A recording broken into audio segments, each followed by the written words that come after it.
Assalamualaikum students. Today our topic is diversity and magnitude of organic compound.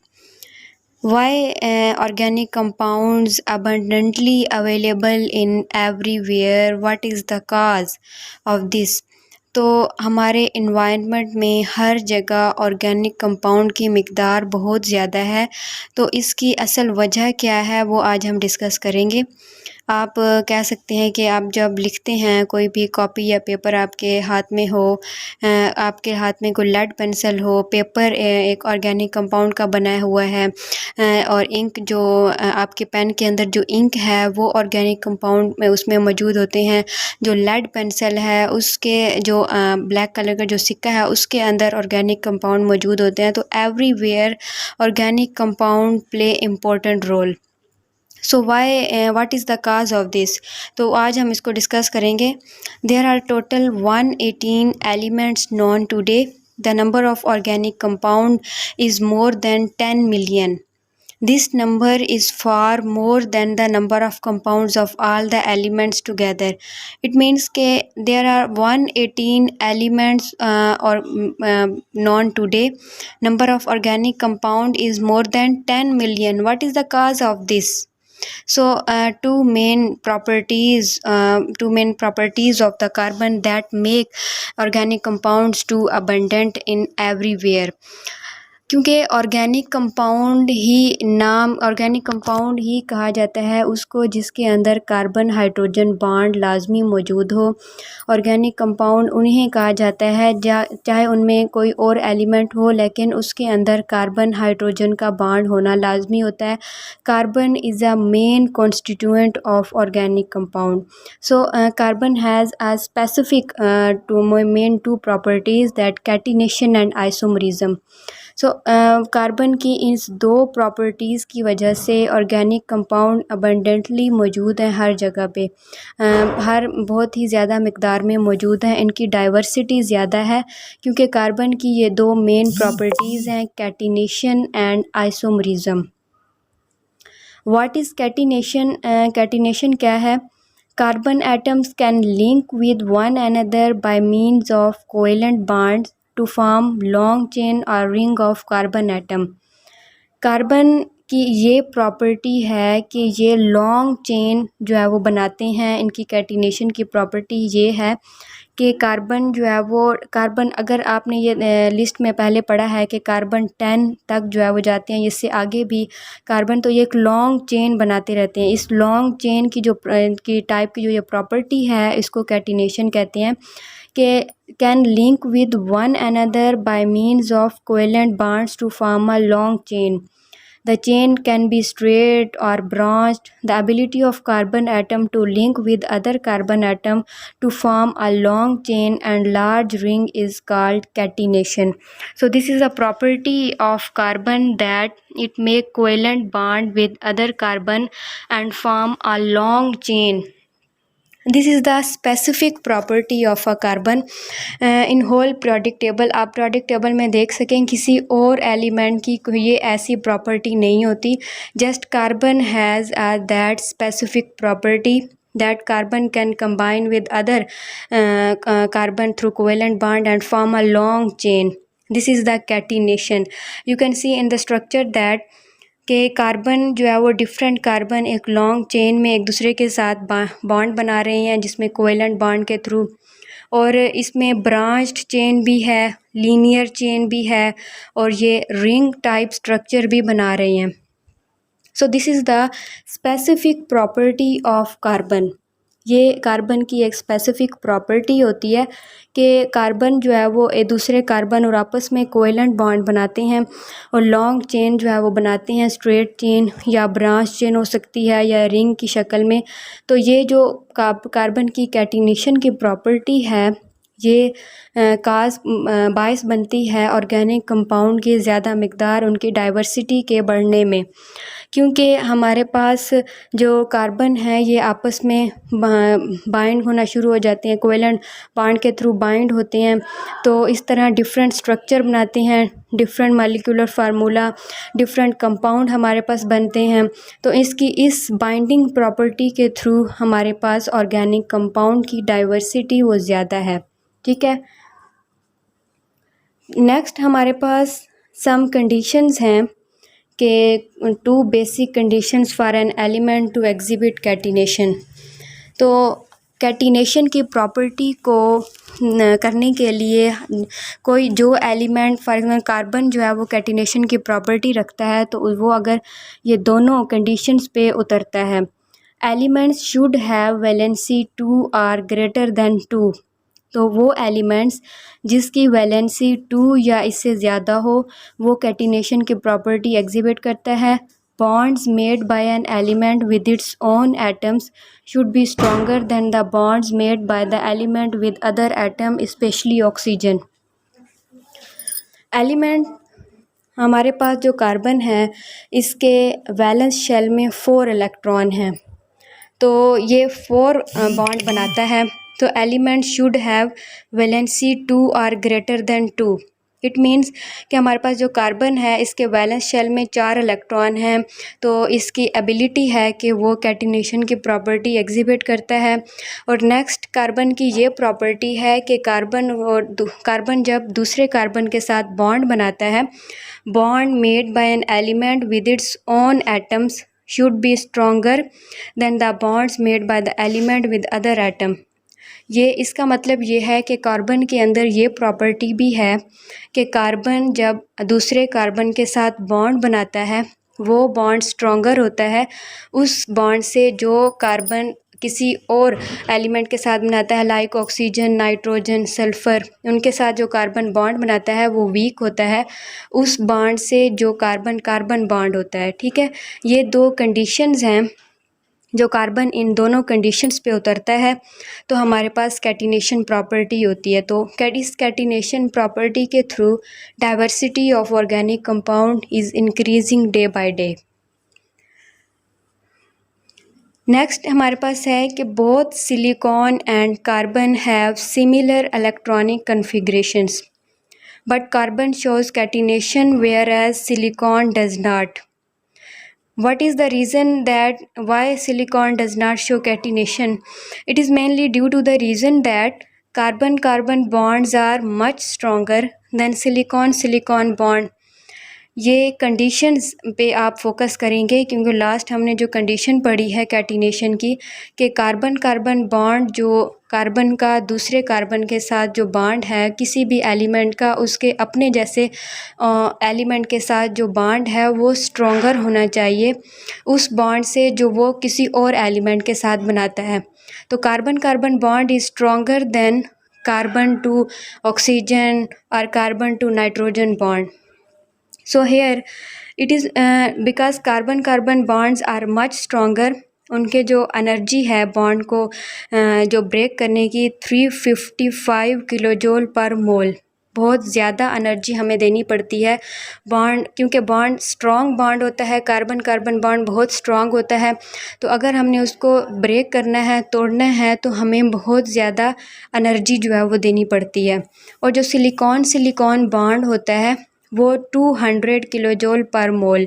It means के जो silicon to silicon bond है वो weaker है then carbon to carbon bond, क्योंकि silicon bond weak होता है तो उसके लिए हमें थोड़ी एनर्जी देनी पड़ती है उसको तोड़ने के लिए, लेकिन जो कार्बन कार्बन बॉन्ड है तो वो स्ट्रॉन्गर बॉन्ड होता है तो उसको तोड़ने के लिए 355 किलोजोल पर मोल एनर्जी की ज़रूरत होती है।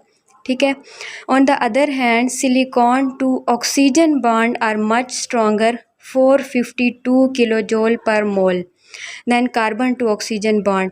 सो ये जो है वो जस्ट जो कंडीशन हमने लास्ट पढ़ी है उसको एक्सप्लेन कर रहा है कि हमारे पास जो दो एलिमेंट हैं, दोनों एलिमेंट के दरमियान जो बॉन्ड होना चाहिए, दो सेम एलिमेंट के दरमियान, वो स्ट्रॉन्ग होना चाहिए, वो बजाय उसके कि जो एलिमेंट किसी और एलिमेंट के साथ बनाता है। अब यहाँ पे वो ये कह रहा है कि कार्बन कार्बन का बॉन्ड स्ट्रॉन्ग है लेकिन कार्बन ऑक्सीजन का जो बॉन्ड है वो वीक है। तो उस बॉन्ड से, क्योंकि जो कार्बन कार्बन का बॉन्ड है उसको तोड़ने के लिए हमें एनर्जी की ज़रूरत पेश आ रही है। 355 किलो जूल पर मोल एनर्जी हमें चाहिए। लेकिन जब कार्बन ऑक्सीजन के साथ बॉन्ड बनाता है तो वो थोड़ा वीक होता है, उसके लिए हमें कम एनर्जी की ज़रूरत होती है, 351 kilo joule. But in the case of silicon to silicon bond is weaker, but silicon to oxygen bond is much stronger, that we need 452 kilojoule per mole energy to break it. सो ये conditions आप देख सकते हैं कि catenation की एक specific दो conditions हैं, उस पर उतरना बहुत ही ज़रूरी है, उनको पूरा करना। तो कार्बन जो है वो उन दोनों कंडीशंस को पूरा करता है तो वो कैटिनेशन की प्रॉपर्टी एग्जिबिट करता है। तो ये आपका क्वेश्चन आ सकता है एग्ज़ाम में कि why silicon does not show catenation property. तो आप जो है वो सबसे पहले कंडीशन लिखेंगे कि कैटिनेशन की प्रॉपर्टी को शो करने के लिए एक स्पेसिफ़िक कंडीशन है। अगर कोई भी एलिमेंट उस कंडीशन पे पूरा उतरता है, दोनों कंडीशन पे, तो वो कैटिनेशन की प्रॉपर्टी जो है वो एग्जिबिट करेगा। तो सिलिकॉन का ये है कि हमारे पास जो कैटिनेशन की प्रॉपर्टी की जो कंडीशन है वो असल में ये है कि हमारे पास जो दो एलिमेंट हैं, दो सेम एलिमेंट, उनके आपस में जो बॉन्ड बनाते हैं वो स्ट्रॉन्गर होना चाहिए उस बॉन्ड के जो वो किसी और एलिमेंट के साथ बनाते हैं। तो कार्बन के अंदर ये कंडीशन पूरी उतरती है कि कार्बन कार्बन बॉन्ड जो है वो स्ट्रॉन्ग बॉन्ड बनाता है बजाय उसके कि कार्बन किसी और के साथ बनाए। अब यहाँ पे देख सकते हैं कि कार्बन और कार्बन का बॉन्ड इतना स्ट्रॉन्ग होता है कि उसको तोड़ने के लिए हमारे पास 355 किलो जूल पर मोल एनर्जी हमें ज़रूरत होती है। लेकिन जब कार्बन ऑक्सीजन के साथ बॉन्ड बनाता है तो वीक हो जाता है, वो वीक बॉन्ड बनाता है, उसके लिए हमें कम एनर्जी की ज़रूरत पड़ती है। In the case of silicon, हमारे पास सिलिकॉन क्या करता है कि सिलिकॉन टू सिलिकॉन जो बॉन्ड होता है वो वीक होता है, उसके लिए हमें 200 किलो जूल पर मोल एनर्जी ज़रूरत होती है। लेकिन जब सिलिकॉन ऑक्सीजन के साथ बॉन्ड बनाता है तो तब हमें बहुत ज़्यादा एनर्जी की ज़रूरत पड़ती है, तब वो स्ट्रॉन्ग बॉन्ड बनाता है। तो ये इसका मतलब है कि सिलिकॉन कैटिनेशन प्रॉपर्टी की कंडीशन पे नहीं उतरता, तो इस वजह से silicon does not show catenation, but carbon play important role in the property of catenation. So this is the catenation. Next is isomerism. What is isomerism? Isomerism is that कि जिसमें हमारे पास जो मालिक्यूलर फार्मूला होता है वो same होता है लेकिन स्ट्रक्चरल फार्मूला जो है वो डिफरेंट हो जाता है। Compounds are said to be isomerism if they have the same molecular formula but different arrangement of atoms in their molecules or different structural formula. You can see in that example, molecular formula is that C5H12. It means we have a 5 number of carbon and 12 number of hydrogen. So this is a molecular formula. So we have a 1 molecular formula and 3 structural formula of that molecular formula. It means isomerism is that in which हमारे पास जो molecular formula same होता है लेकिन structural formula जो है structure different हम बना सकते हैं। अब यहाँ पे देख सकते हैं कि pentane, isopentane and new pentane, इनमें 5 कार्बन है और 12 हाइड्रोजन है। इन तमाम में मालिकुलर फार्मूला सेम है तीनों का, लेकिन इनका जो स्ट्रक्चर है, स्ट्रक्चरल फार्मूला यहाँ पे ड्रा किया हुआ है वो डिफरेंट है। एक जो है वो स्ट्रेट चेन बना दी गई है, एक में हमने एक ब्रांच निकाल दी है और एक में हमने जो है वो 2 ब्रांच लगा दी हैं। तो इनका जो स्ट्रक्चरल फार्मूला है वो डिफरेंट है, बट मॉलिक्यूलर फार्मूला इनका सेम है। तीनों स्ट्रक्चर जो है वो उनके अंदर 5 नंबर ऑफ़ कार्बन हैं और 12 नंबर ऑफ़ हाइड्रोजन हैं। So this is the isomerism property of carbon. Number of isomer increases with the increase in number of carbon atom in the given molecular formula. So जब आप carbon atom को increase करते जाएंगे, हम उनकी branches बढ़ाते जाएंगे और इस तरह उनकी ब्रांचेस को हम डिफरेंट स्टाइल्स में लिखते जाएंगे और उनका जो है वो आइसोमरिज्म प्रॉपर्टी बढ़ती जाएगी। तो कभी हम उनको स्ट्रेट चेन में लिखेंगे, कभी ब्रांच चेन में, लेकिन कार्बन जो नंबर ऑफ़ कार्बन रहेंगे वो सेम होंगे। Number of carbon, number of hydrogen तमाम स्ट्रक्चरल फार्मूला में सेम होंगे, लेकिन जो स्ट्रक्चरल फार्मूला हम बनाते हैं वो डिफरेंट होगा। अब यू कैन सी दैट, आपको इस एग्जांपल से समझ आ जानी चाहिए कि हमारे पास जो मॉलिक्यूलर फार्मूला है वो एक ही है, which is C5H12। This is the, ये एक ही फार्मूला है, बट इनके जो हमने स्ट्रक्चर बनाए हैं, स्ट्रक्चरल फार्मूला हमने 3 इसके ड्रा की हैं। तो ये हमारे पास आइसोमरिज्म है जिसमें मॉलिक्यूलर फार्मूला सेम है लेकिन इनका जो स्ट्रक्चरल फार्मूला है वो डिफरेंट है। अब नेक्स्ट है हमारे पास थर्ड, जो हमारे पास एक उनका काज है कि ऑर्गेनिक कंपाउंड के बढ़ने का जो तीसरी वजह है वो ये है strength of covalent bond of carbon.